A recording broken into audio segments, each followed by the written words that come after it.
जसं आपण म्हणलं फॉरेन बॉडी रिमूव्ह करण्याच्या सर्जरीज असतील किंवा आता आपण बघतो बऱ्याच पेट पॅरेंट्समध्ये इयर रिलेटेड काही सर्जरीज आता नव्याने ऐकायला मिळतात. येस.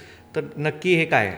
इयर इन्फेक्शन्स त्यांच्यामध्ये वाढत चाललेली आहेत. May be again skin allergies असतील, फूड ॲलर्जी असतील, या ह्याच्यामुळे त्यांचा एकतर डॉग किंवा कॅटचा इयर खूप सेन्सिटिव्ह असतो. आपल्यासारखे आपण जसे क्लीन करतो तसं त्यांना घरी तर कोणाला क्लीन करणं शक्य नाही.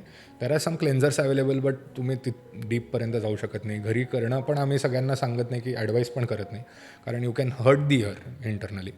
त्याच्यामुळे होणारे इयरचे कॉम्प्लिकेशन्स किंवा इयर इन्फेक्शन, त्यांनी होणाऱ्या काही डीप सीटेड, ज्याला आपण उटायटिस इंटरना किंवा उटायटिस मीडिया असे काही म्हणजे सायंटिफिक भाषेत म्हणालं तर या कंडिशन आहेत, ज्याला काही झेप्स ऑपरेशन किंवा त्याचा इयर फ्लॅप एक नवीन किंवा इयरला थोडं एरेशन देणं किंवा हे इन्फेक्शन होऊ नये, त्याला इझी ड्रेनेज पॅसेज मिळावा, अशा काही सर्जरी होतात.